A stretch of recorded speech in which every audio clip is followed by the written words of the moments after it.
ei halua, että kukaan muu joutuu kärsimään tätä yhtä pitkää tietä kuin itse.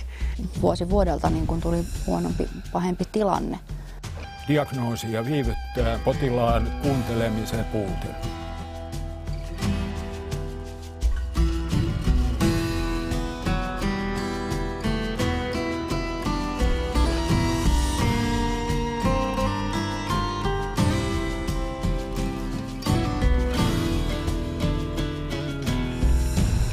Elina, sä oot 3 lapsen äiti ja yrittäjä Lempäälästä.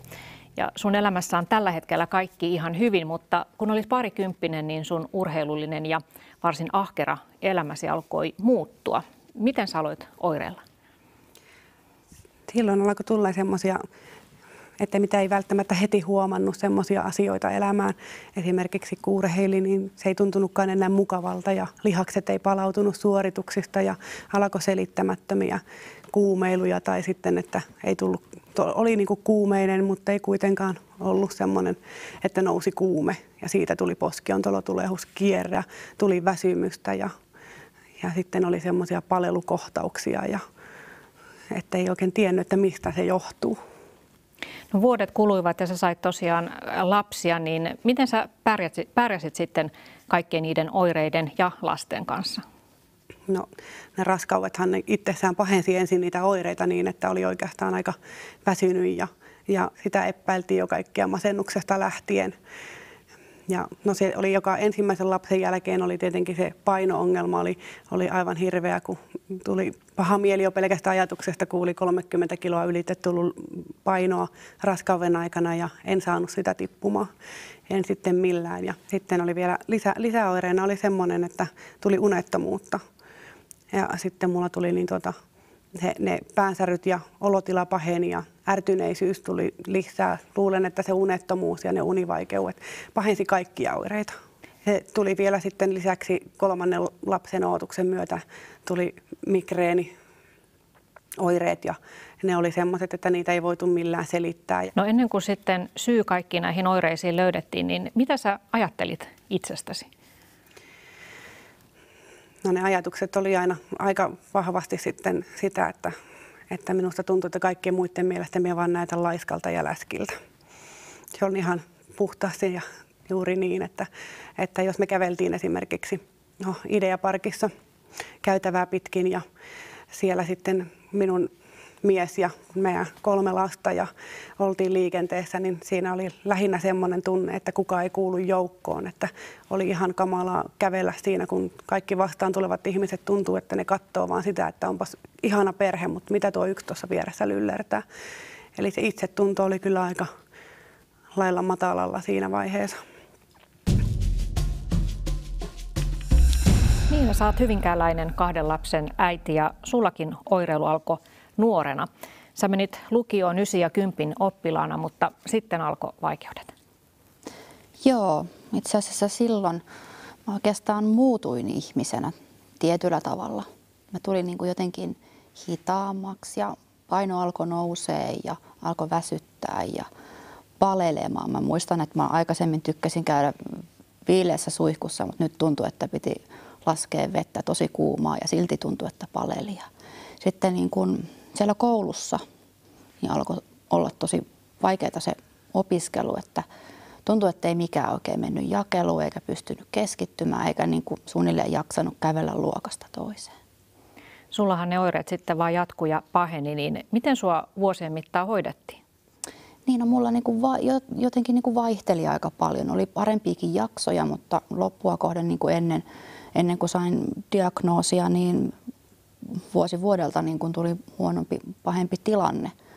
Et mä opiskelin sitten kampaajaksi, koska mulla ei tämmöinen luovuus ollut kuollut tähän sairauteen.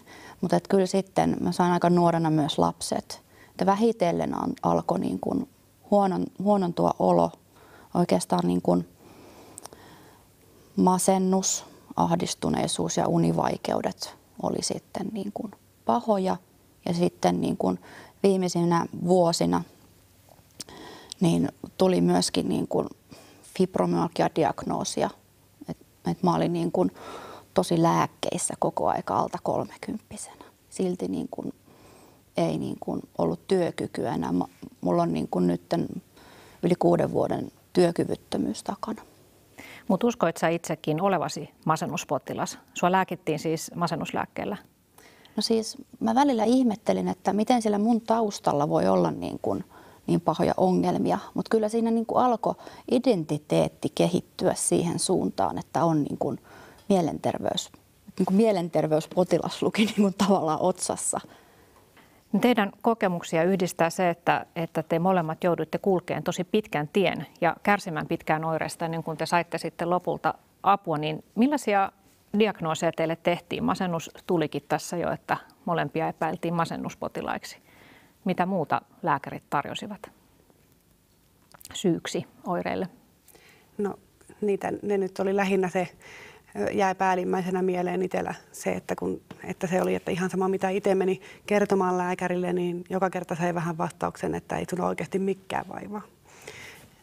Se oli varmaan se kamalin, että mukavampaa oli, jos ei jotakin niin kuin ymmärrystä ja hyväksyntää.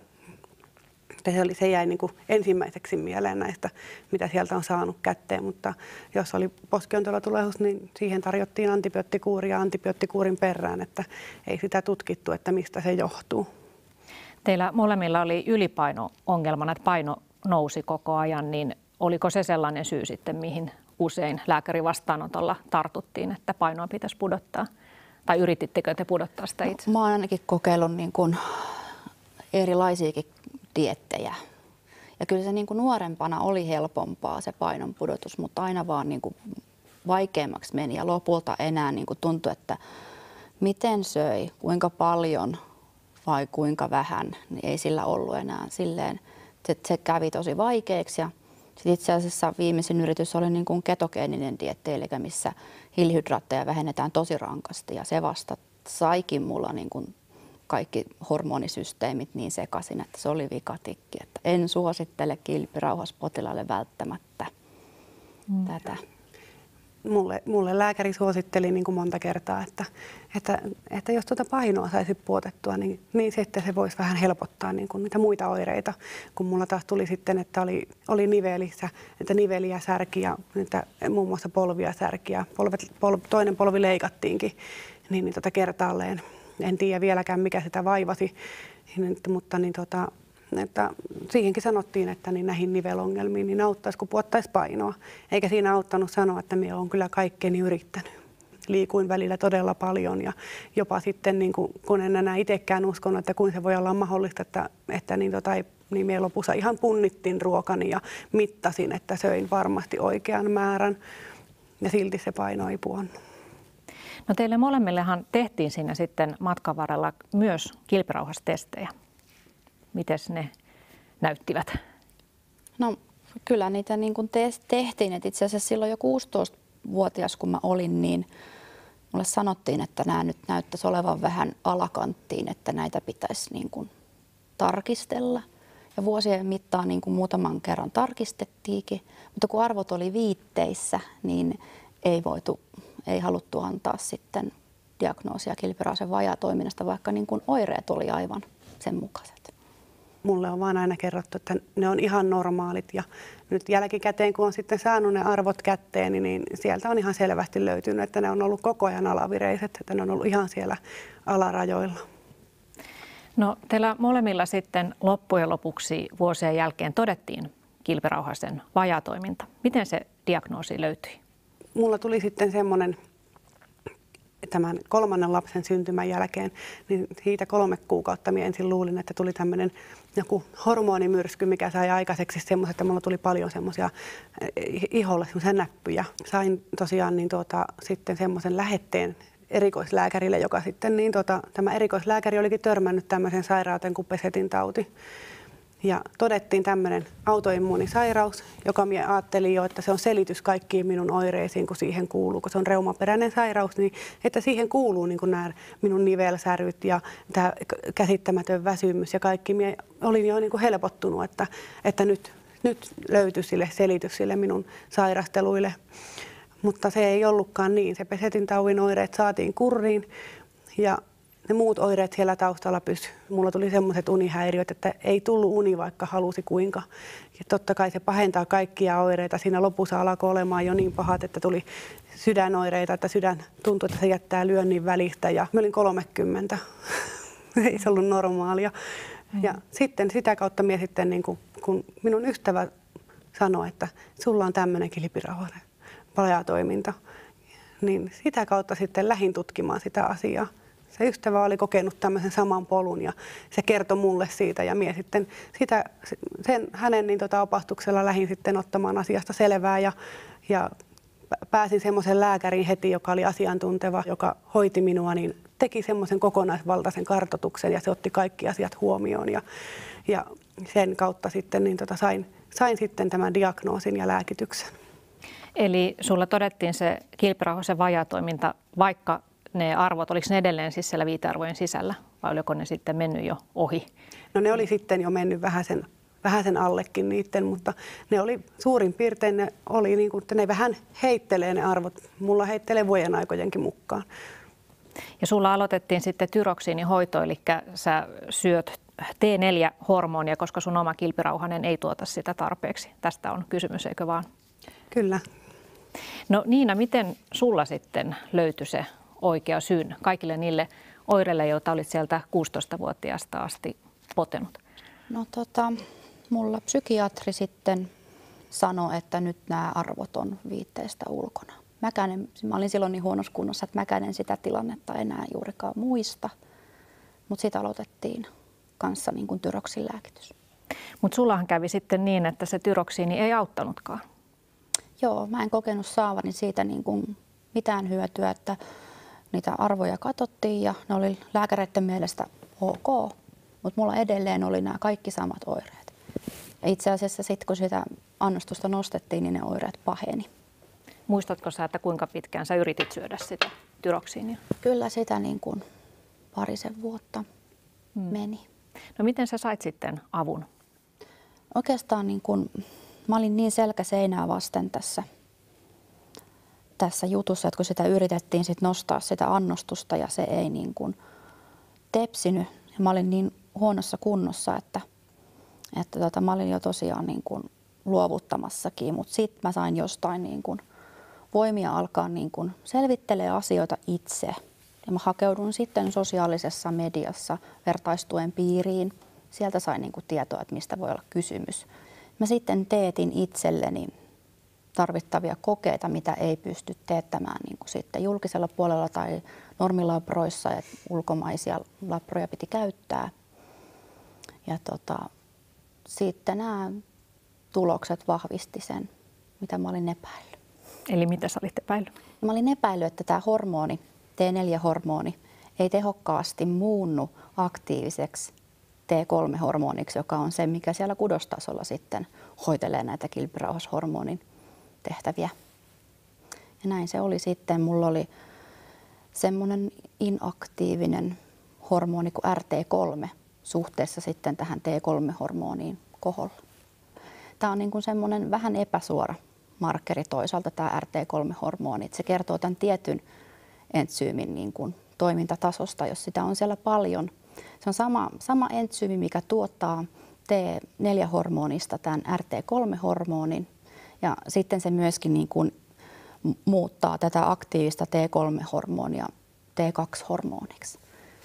No tämä RT3-hormonin vaikutus koko tähän kilpirauhaseen, niin sehän on sellainen teoriana kiistanalainen, jotta koululääketiede ei tällä hetkellä tunnusta sen merkitystä. Mutta kuinka kauan te itse asiassa molemmat jouduitte kärsimään niistä oireista? Kuinka monta vuotta teillä meni, että te saitte sopivan lääkkeen?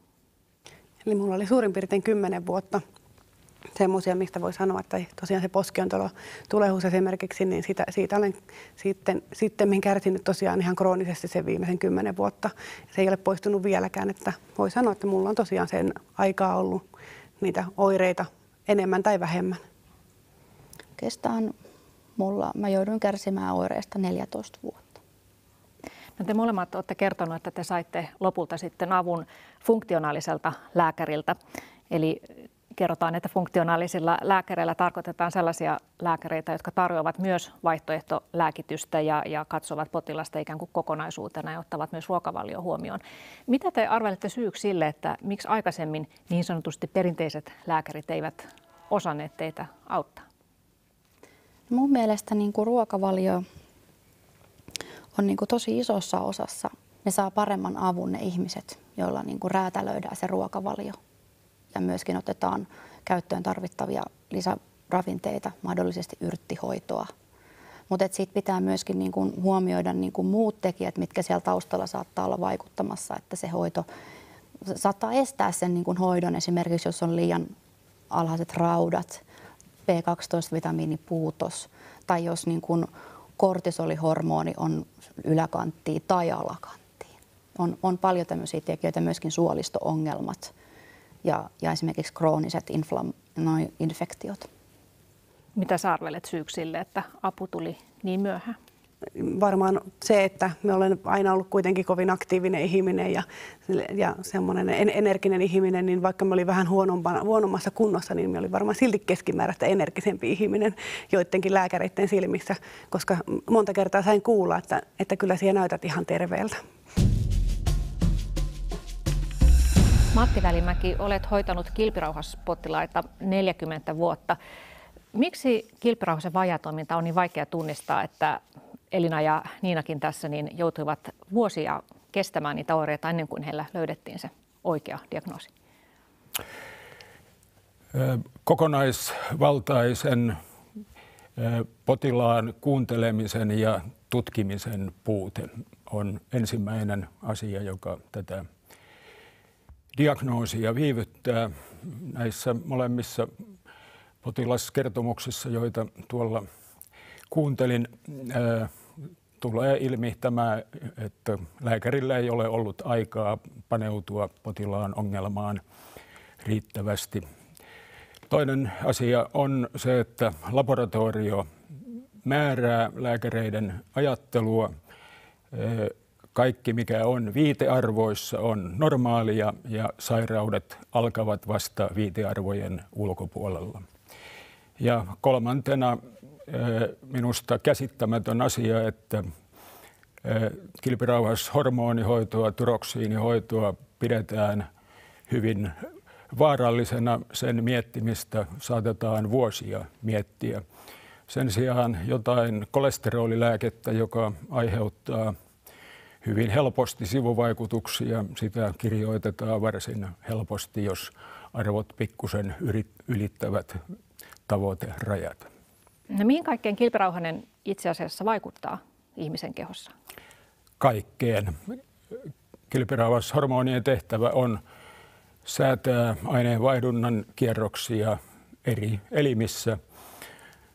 Ne vaikuttavat aivoissa, sydämessä, lihaksissa, suolistossa, lämmön säätely elimissä, periaatteessa jokaiseen elimistömme tapahtumaan. Ja siitä johtuu sitten varmaan se, että ne oireet voi olla oikeastaan mitä tahansa. Aina kun oireita tulee monesta paikasta yhtä aikaa, on kohta pysähtyä miettimään hormonaalisen sairauden mahdollisuutta. Hormonit ovat elimistömme toimintojen säätelijöitä. No mitä vaihtoehtoja on sitten hoitopuolella? Miten kilpirauhasen vajaatoimintaa voidaan hoitaa? Edelleen tunnustetuin ja tärkein hoito on tyroksiini. Se on se kilpirauhashormoni, joka on ehdottomasti määrällisesti tärkein. Ja puhtaasti tyroksiinilla voidaan hoitaa noin 95% kaikista kilpirauhasen vajaatoimintaa sairastavista. Lopuilla 5% tarvitaan lisähoitona triodityroniinia, T3-hormonia, jota tänä päivänä mieluiten annostellaan tyroksiinin kumppanina eri purkista. Vastaavaa yhdistelmähoidon periaatetta kyllä toteuttavat nämä eläinperäiset valmisteet? No näistä viitearvoista tuossa mainitsitkin, että niitä lääkärit katsovat aika tarkkaan ja jos ne arvot pysyvät siellä sisällä, niin sitten hoitoa ei aloiteta. Niin mitä mieltä te olette potilaina, Elina ja Niina, että mitä potilas voi tehdä, jos tuntee itsessään, että vajaatoiminnan oireita selkeästi on, mutta labrakokeet näyttävät, että se ei ole mahdollista? No, minä olen itse näin jälkiviisaana nyt on sitä mieltä, että ehdottomasti jokaisen, jolla on semmoisia oireita, jotka ei selity millään niin kuin muulla, niin kannattaa niistä sitten mennä asiantuntevalle lääkärille kertomaan. Eli että semmoinen lyhykäinen neuvo, että kannattaa ottaa vastuu itse omasta terveydestä ja tutkia sitä asiaa ihan itse sitten jo ensin vähän etukäteen. Joo, mä oon ihan samaa mieltä siitä, että se oma vastuu siitä terveydestään, niin se on tosi tärkeä. Ja sitä ei mun mielestä pitäisi kokonaan luovuttaa edes sille parhaimmalle lääkärillekään, että omaakin harkintaa pitää käyttää tässä. Ja mä antaisin neuvoksi kilpirauhaspotilaille, että monilla on ollut todella tärkeää hankkiutua vertaistuen piiriin. Sieltä sitten päästään tietolähteille ja saadaan ehkä vinkkejä semmoisista lääkäreistä, jotka on osannut toisia auttaa sitten parhaalla mahdollisella tavalla. Ja tosiaan niin kannattaa ottaa asioista selvää. Ja sanoit tuossa, Matti, että lääkäreiden kannattaisi muistaa se, että tyroksiinikin esimerkiksi on ihan turvallinen lääke, että sitä voisi sitä koehoitoa harrastaa enemmän. Ja testattaisiin, että auttaako se. Ensimmäiseksi korostaisin jo tällaisten alakanttisten arvojen merkitystä potilaan oireiden selittäjänä. Valitettavasti endokrinologikunnassakin on kovin vaihtelevia mielipiteitä. Perusterveydenhuollon lääkäriä ei paljon auta Suomen endokrinologiyhdistyksen viime kesänä antama julkilausuma, jossa muun muassa sanotaan, että kilpirauhashormonihoitoa ei pidä käyttää masennuksen tai jaksamattomuuden hoitoon, mikäli potilas on biokemiallisessa eutyreosissa. Ja tämä terveyskeskuslääkärille merkitsee juuri sitä, että nämä arvot ovat normaalirajoissa, vaikkakin alakantissa hänen ei tarvitse ryhtyä toimenpiteisiin, kun asiantuntijat antavat tällaisia ohjeita. Itsekin olen endokrinologiyhdistyksen jäsen, jopa kunniajäsen, enkä tiedä, mihin tällainen julkilausuma perustuu, kuka sen on kirjoittanut. Valitettavaa perusterveydenhuollon lääkäreiden ohjausta. Näissä alakanttisissa tilanteissa tarvitaan kemiallisia lisätutkimuksia, joilla saadaan tukea ajatukselle, että tosi on kyseessä. Ja sitten tehdään tyroksiinihoitokoe, joka kannattaa aina näissä alakanttisissa tilanteissa tehdä. Onko mahdollista, että jos esimerkiksi Niina olisi silloin 16-vuotiaana, kun oireet alkoivat aika pahoina, niin silloin saanut tyroksiinia, että se olisi silloin auttanut häntä, kun sehän ei auttanut sitten enää vuosien päästä? Uskon, että tyroksiini olisi auttanut ja vieläkin rohkenen kyseenalaistaa, että kuinkahan paljon sitä yritettiin säätää sitä tyroksiinin annosta. Kerroit, että siitä ei ollut mitään hyötyä, mutta annettiinkohan sitä riittävästi?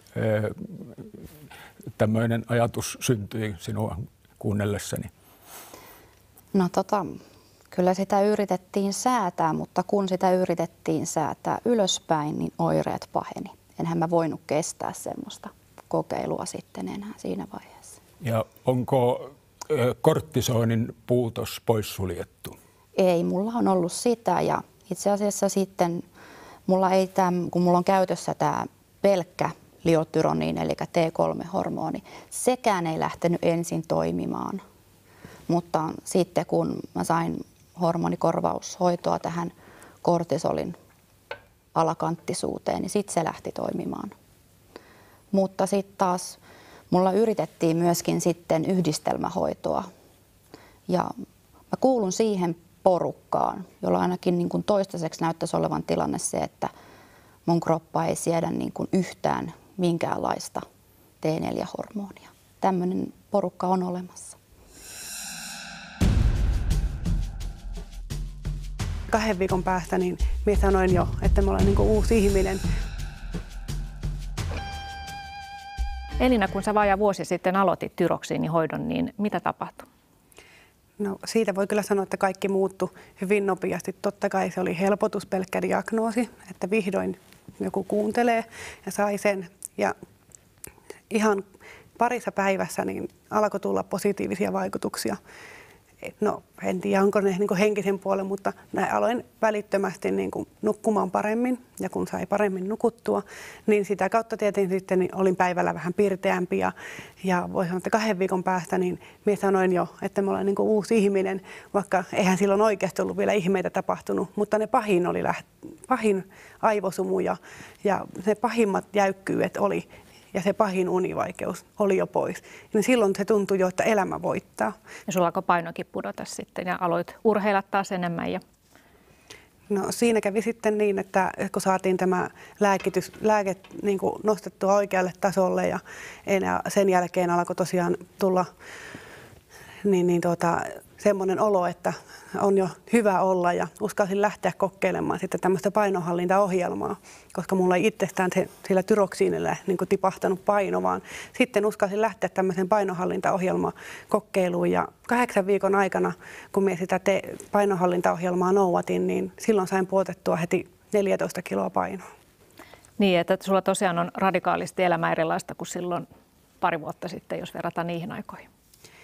Kyllä nyt pystyy nauttimaan niistä asioista, mitä on aina niin kuin ajatellut, että silloin pari vuotta sittenkin ajattelin, että kyllä minun tästä pitäisi nauttia, mutta se ei tuntunut semmoiselta, että se pystyy nauttimaan. Joten nyt semmoisista asioista niin pystyy nauttimaan niin, että ihan normaali perhe-elämä, niin se on ihana katsoa niitä lapsia ja omaa perhettä ja tajuta, että ne on niitä asioita, mitä oikeasti mitkä on niitä tärkeitä ja niiden asioiden kanssa voi olla. Ja ymmärtää senkin, että on mulla ollut aivan uskomaton tuki, että ne on kaikki ne vuodet on ollut siinä tukena ja rinnalla ja sietänyt ne kiukuttelut ja ärtyneisyydet ja unettomuudet ja kaikkea mahdollista, että siinä on läheisetkin joutuu tässä koville kyllä tämän sairauden kanssa. Ihan kuin olisi niin kuin herännyt eloon uudestaan. No sulla Niina se perinteinen kilpirauhaslääke eli tyroksiini ei tosiaan auttanut sun oireisiin, vaan pikemminkin pahensi niitä, niin mitä sulla seuraavaksi kokeiltiin? No siinä oli sitten pari niin selvää indikaatiota lähteä kokeilemaan tätä synteettistä T3-hormonia, että mä sitten valitsin sen. Miten se vaikutti sun oloon? No sit alkoi niin kuin heti tulemaan sellaisia niin kuin hyötyjäkin. Aluksi mentiin vähän niin kuin vajaan kautta, kun jätettiin tyroksiinia pois, niin totta kai sitten oli vaikeita aikoja, mutta semmoinen niin kuin, se mikä mä huomasin niin kuin ensin, niin semmoinen aivojen kirkastuminen. Et kun mulla oli niin kuin silloin jo 16-vuotiaana ne kognitiiviset kyvyt jotenkin niin kuin heikentynyt, niin nyt mä pystyin niin kuin oppimaan asioita, pitämään niitä mielessä ja keskittymään asioihin ja ihan kuin olisi niin kuin herännyt eloon uudestaan. Mutta sitten vähän ajan päästä niin alkoi masennus helpottaa ja sitten niin kun kivut alkoi vihdoin ja viimein helpottaa. Et niin kun, siinä ei mennyt niin kun pitkääkään aikaan. Tietenkin kaikki niin kun ei lähtenyt sit vielä heti toimimaan. Et piti sitten jossain vaiheessa, kun tuli semmoinen stressaava tilanne elämässä, että meidän kämpästä löytyi hometta ja meidän piti nopeasti etsiä uusi kämppä ja muuttaa, niin se oli sitten, se romahdutti sitä. Mutta sitten kun siihen rinnalle otettiin vielä semmoinen kortisonikorvaushoito, niin se oli sitten niinku siinä. Et sulla sama juttu kuin Elinalla, niin elämä on tosi paljon muuttunut, kun on saanut sen hyvän lääkkeen. On joo, että kyllä niin kuin, nyt tuntuu, että voisi ehkä elääkin niin kuin vanhaksi tässä maailmassa. Jos saan kommentoida, niin juuri tärkein käyttöaihe triodityroniini valmisteelle on tämä niin sanottu sumu. Potilas, joka tästä hoidosta voi hyötyä, kärsii aivo-oireista ja sitten toinen edellytys on se, että hänellä sydämen puolella ei ole mitään ongelmia, rytmihäiriöitä, joita tuo hoito voi periaatteessa pahentaa, jos siihen on taipumusta. Niin, oletko sinä hoitanut tällä T3 potilaita? Mun normaali käytäntöni on aina aloittaa tyroksiinilla, niin kuin jo varmaan edellä korostin, ja käyttää riittävän suuria tyroksiiniannoksia, yrittää säätää annosta mahdollisimman tarkasti, ja jos näyttää siltä, että tämä tyroksiini ei muutu tähän vaikuttavaan triodityroniinimuotoon riittävän hyvin, silloin otetaan pieni määrä triodityroniinia tyroksiinin rinnalle. Yksi potilas tuhansien potilaiden joukossa on sellainen, joka käyttää pelkkää triodityroniinivalmistetta. Minkälaisia riskejä tähän T3-lääkkeeseen liittyy? Sehän on ollut tässä viime vuosina hyvin kiistanalainen koko lääke, ja se on tällä hetkellä erityismyyntiluvan varassa. Oikein käytettynä sekin on turvallinen. Merkittävin sivuvaikutus on sydämen rytmihäiriöt, joita voi tulla yllättävän pienillä annoksilla. Ja annoksien pitää olla jollain tapaa niin sanotusti fysiologisia, eli elimistön oman tuotannon mukaisia. Voisin yhden esimerkin ottaa tämän valmisteen väärinkäytöstä. Nuori mies, joka ihmeen kaupalla selviytyi vaikeasta sydänverisuonijärjestelmän sairaudesta hengissä. Hän meni lääkäriltään kysymään, että miksi minä, terve mies, saan tällaisen katastrofaalisen sairauden. Ja vastaus oli käänteis T3-dominanssi, jota sitten ryhdyttiin hoitamaan triodityroniini-annoksilla, jotka olivat noin 5 kertaa elimistön omaa tuotantoa suurempia. Seurauksena oli pulssitaso 140, kun oikea pulssitaso tällaiselle sydänpotilaalle oli lähempänä 40. Tämä on vaarallista hoitoa. No just näiden riskien takia niin Valvirahan tällä hetkellä tutkii parhaillaan, että millä perusteella muutamat lääkärit ovat määränneet potilailleen tätä T3-lääkettä. Ja yli 6000 ihmistä kirjoitti adressin, jossa oltiin huolissaan siitä, että tämä T3-lääke, niin että se myöntämistä aiottaisiin nyt rajoittaa. Eli ilmeisesti on olemassa iso joukko Niinan kaltaisia ihmisiä, jotka eivät saa siitä tyroksinista eivätkä yhdistelmähoidosta apua, ja he ovat huolissaan siitä, että saavatko he nyt sitten tätä T3, jos siihen Valvira aikoo radikaalisti puuttua. Joukko tuskin on suuri, mutta heidän ei tarvitse olla huolissaan. Triodityroniini ei tule poistumaan markkinoilta. Sen oikea käyttö tulee varmasti jatkumaan, mutta Valviran tehtävä on puuttua hengenvaarallisiin hoitoihin. Ymmärtääkseni nyt enemmän keskustellaan henkilöistä tämän lääkkeen määrääjinä kuin tästä lääkkeestä itsestään. Niin, siis tämän lääkkeen vaarallisuudesta tosiaan niin kysymys on niin kuin vahvasta hormonivalmisteesta ihan samalla tavalla kuin esimerkiksi insuliini. Se annostus on tärkeä. Mä en tietenkään voi ottaa kantaa, niin kuin mitä yksittäiselle potilaalle on tapahtunut, että onko he itse annostelleet sitä sitten liikaa ja mitä heillä on voinut olla taustalla, mutta että kyllä niin kuin mulla esimerkiksi rytmihäiriöt väheni siitä, kun mä aloin käyttämään T3. Ja kyllä nyt, jos mulla viivästyy sen ottaminen, niin niitä tulee takaisin. Joo, tämä on täysin mahdollista. Rytmihäiriöt liittyvät niin hoitamattomaan vajaatoimintaan kuin kilpirauhashormonivalmisteiden yliannosteluun. Sinä jo tuossa edellä kuulin, että käytät tätä valmistetta oikein 4 päiväannokseen jaettuna. 3 ehkä voisi eurooppalaisen hoitosuosituksen mukaan riittää. Kysymyksessä on hyvin lyhytvaikutteinen valmiste, jota täytyy todella ottaa monta kertaa päivässä. Tyroksiinissa riittää kerta päivässä. Hoito toimii sinulla sen vuoksi hyvin, että tiheällä annostelulla päästään tasaisiin hormonipitoisuuksiin.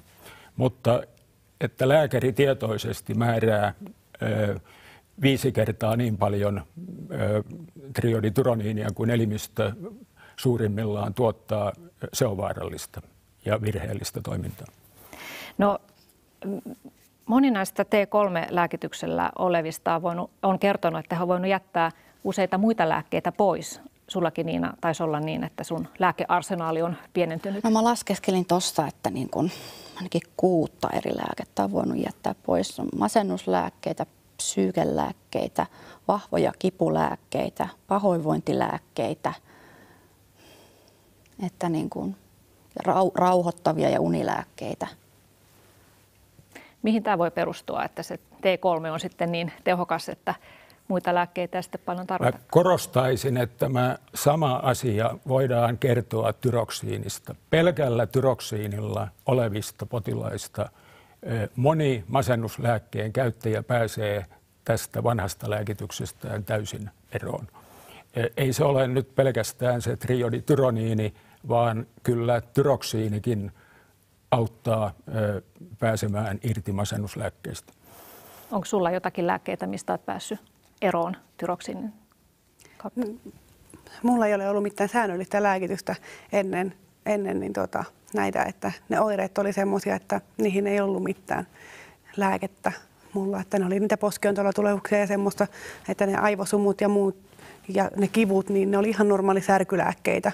Mutta me en ole viimeisen puolen vuoteen syönyt yhtään särkylääkettä, joka on niin kuin saavutus sinänsä ja ihan uskomatonta. Ei ole tarvinnut enää syvää edes niin lihassärkyihin, jotka oli tosi yleisiä urheilemisen jälkeen. Ja sulle ei migreeniäkään ole sitten ollut sen koommin? Mulla ei ole särkenyt päätä. Itse asiassa en muista, koska mulla on särkenyt viimeksi päätä, että kyllä ne kaikki säryt ja kivut, että voin sanoa, että mulla olo on niin kuin pääsääntöisesti loistava ja loputtajatkin se on hyvä. Ja lisäksi voin korostaa kyllä sitä, että se vaatii aikaa, että se tyroksiini vaikuttaa. Ja sen lisäksi katsottiin kaikki ruokavaliot, että katsotaan, että mikä sopii, että opetellaan itse, että mikä on semmoinen ruokavalio, mikä voi auttaa. Itse aloitin viljattoman ruokavalion ja rajoitin sitten ruoka-aineita, jotka huomasin, että reagoi mulla sillä, että ne ei sovi mulle. Miten sä, Niina, oot sä muuttanut sun syömisiä? No joo, mulla on kanssa viljaton ruokavalio ja musta tuntuu, että mitä niin kuin kivikautisemmin eli paleoottisemmin mä syön, niin sen paremmin mä voin sitten. Rasvojen merkitys on ollut kyllä suuri kans, että ne on ollut terveellisiä. Niin se on ilmeisesti todettu, että esimerkiksi keliakia ja kilpirauhasen vajatoiminta saattavat jotenkin liittyä toisiinsa, niin mitä tutkimustietoa siitä on, että miten nämä viljan proteiinit vaikuttaa kilpirauhasen toimintaan? Se on fakta, että keliakian ilmaantuvuus kilpirauhaspotilailla on suurempi kuin väestössä muuten. Eli on 2 immunologisesta sairaudesta kysymys aina, kun on yksi vääriin immunologisiin reaktioihin perustuva sairaus elimistössä, niin vaara saada toinen samanlainen on suurentunut. Valkuaisaineiden tai viljatuotteiden merkitys kilpirauhasen toiminnan kannalta, siitä minulla ei ole tiedossani hyvin tehtyjä tutkimuksia. Konsultoin ennen tänne tuloani arvostamaani ravitsemusterapeuttia ja hän oli samaa mieltä, että tieteellistä näyttöä ei ole. Gluteinivapaata ruokavaliota toki suosittelen minäkin, en vain keliakiassa, vaan vatsaoireista kärsiville. niin kilpirauhaspotilaille kuin muillekin. No tässä hiljattain Kilpirauhasliitto on tuonut esille huolen siitä, että perusterveydenhuollossa ei ole tarpeeksi asiantuntemusta näistä kilpirauhasongelmista, että on iso joukko ihmisiä, jotka eivät saa apua näihin vaivoihin, varsinkin jos heillä on joku epätyypillinen kilpirauhasen toimintahäiriö, niin miten tätä systeemiä voitaisiin parantaa? Nämä ongelmalliset kilpirauhaspotilaat on kyllä tämän hetken järjestelmässä todellinen väliinputoajajoukko. Ei voi edellyttää, että perusterveydenhuollossa, jossa hoidetaan kaikkia mahdollisia sairauksia, että siellä voitaisiin hoitaa tällaisia ongelmallisia tilanteita. Nämä ongelmat kuuluu erikoissairaanhoitoon, mutta tällä hetkellä erikoissairaanhoidon neuvot on, että kilpirauhasen vajaatoiminta hoidetaan terveyskeskuksessa. Tähän täytyy saada muutos. Isoissa terveyskeskuksissa olisi hyvin mahdollista, että joku tietty lääkäri perehtyisi asioihin muita paremmin ja ottaisi vastuulleen tämän terveyskeskuksen ongelmalliset kilpirauhaspotilaat. Ja tänä päivänähän potilaiden liikkuvuus terveyskeskustasolla ainakin on vapaata, jos huhu kertoo, että naapurikaupungin osassa on kilpirauhaspotilaisiin perehtynyt terveyskeskuslääkäri, niin siitä vaan vaihtamaan vastaanottoa tähän osaavaan paikkaan. Mutta perusongelma on tämä, että erikoissairaanhoito ei kanna riittävästi vastuuta näistä ongelmapotilaista. No, puhutaan sitten vähän siitä, että miten tämä teidän sairastelu on vaikuttanut teidän perhe-elämään. Että sehän ei ole ikinä vaan sen yhden sairastavan yksilön asia, vaan vaikuttaa myös läheisiin. Kyllä se sairastelu on semmoinen tosiaan, niin kuin sanoit, niin se on koko perhettä koskettava. Ja se ei ole pelkästään perhettä koskettava, vaan se on vielä sitä ystäväpiiriä ja kaikki, jotka on tekemisissä. Sitten olin itse sitä mieltä jo silloin, kun alkoi olemaan oireet niin kuin pahimmillaan ja vähän jo aikaisemminkin oikeastaan, että alan olemaan jo siinä kunnossa, että mä olin sitä mieltä, että kenenkään ei tarvitsisi joutua olemaan tekemisissä minun kanssa. Ne oireet oli niin järkyttävää, mä en jaksanut niin kuin oikeasti keskittyä, niin kuin, normaaliasioihin ei pystynyt keskittymään. Oli niin ärtynyt ja väsynyt ja kaikki tuntui niin hankalalta, että silloin tuntuu, että haluaa eristäytyä jo oikeasti kaikista muista ihmisistä ihan kokonaan. Ja kaupassa käyntikin oli jo ihan semmoinen saavutus sinänsä, jos piti sen verran olla tekemisissä ihmisten kanssa. Mutta tosiaan sen jälkeen, kun se lääkityksen on saanut ja siitä lähtenyt paranemaan, niin on huomannut, että on ihan normaali ja sosiaalinen oma itsensä. Mutta se varmaan vaatii puolisolta aika paljon, että kaiken sen oireilun takaa sitten kuitenkin näkee sen oikean persoonan. Ja mä olen sitä mieltä, että kyllä varmasti jos olisi heikompi parisuhde tai olisi ongelmia parisuhteessa, niin kyllä se varmasti monella vie sitten sen parisuhteen niin kuin ihan karille, mutta täytyy kyllä sanoa, että olen todella kiitollinen omalle miehelle siitä tuesta, minkä on saanut, että ilman en olisi kyllä pärjännyt. No mitä sä Niina ajattelet, sullakin oli pieniä lapsia silloin kun oireilit pahasti, niin mitä sä ajattelet, että miten tämä kaikki on heihin vaikuttanut? No voi vaan kuvitella, että kun lapset oli pieniä, mä olin pahimmillani 4 kuukautta psykiatrisessa sairaalassa. Mulla oli sähköhoitojaksoja siellä. Kyllä niin kuin meidän perhe on ollut todella kovilla. Parisuhdekin on ollut välillä tosi kovilla. Ja mun mies on ollut tosi kovilla välillä. Mutta ihan niin kuin säkin sanoit, että täytyy antaa tosi suuri tunnustus sille omalle miehelle, kun se on mua kestänyt nämä kaikki vuodet. No Niina, jos nyt etsii jotain positiivista tästä sun sairauskokemuksesta, niin se on ainakin, että tämä on vienyt sut kohti uutta ammattia. Opiskelet parhaillaan. Joo, toivon mukaan 2 vuoden päästä noin valmistuisin funktionaalisen lääketieteen ravintovalmentajaksi. Niin sä oot paljon ruokavalioa tutkinut tämän oman sairautesi myötä, niin sä pystyt sitten siinä ammatissa hyödyntämään omiakin kokemuksia. Kyllä joo, että varmaan tulen puskaradion kautta saamaan aika paljon myöskin kilpirauhaspotilaita sitten asiakkaakseni. Muistanko oikein, että aikaisempi ammattisi on kampaaja? Joo. Ehditkö tätä ammattia harjoittaa niin pitkään, että opit diagnosoimaan kilpirauhasen vajaatoiminnan hiuksista. Minulla on sellainen kokemus, että kampaajat on ammattiryhmä, joka lähettää minulle kaikkein eniten potilaita. No joo, itse asiassa sitten saattoi olla, mä saatan kysyä, että onko sulla verenpainelääkitys, että tietyltä kohtaa oli lähtenyt hiuksia. Jos lähtee hiuksia tosi paljon ja iho muuttuu tietynlaiseksi ja jos niin kuin asiakas oli saanut painoa, niin kyllä se, niin kuin, en mä ehkä silloin osannut, mutta jälkikäteen muistan kyllä näistä asiakkaista. No säkin olet, Elina, sanonut olevasi ihminen, joka etsii sen positiivisuuden vaikka kiven alta, niin mitä sä oot tästä löytänyt, tästä sun sairastumisesta? Kyllä se ensimmäisenä on tullut tosiaan se, että ei halua, että kukaan muu joutuu sairastamaan tai siis kärsimään tätä yhtä pitkää tietä kuin itse.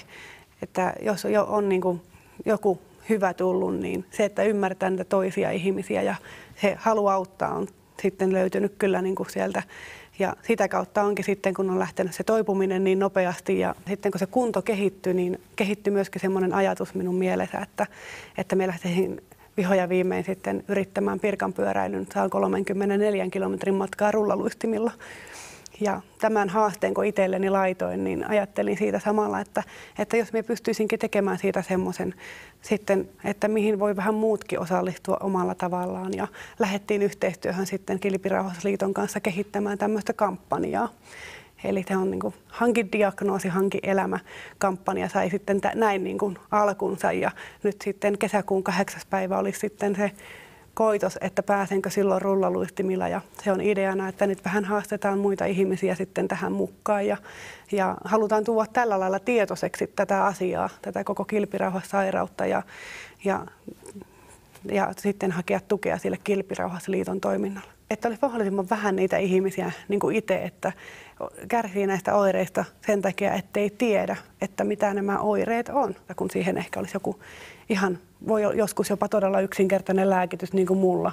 Että mulla se lääkitys on, että mä otan sen lääkkeen aamulla ja voin erittäin hyvin. Että nyt on niin kuin semmoista elämää, mitä on niin kuin haaveillut kaikki nämä vuodet elämänsä.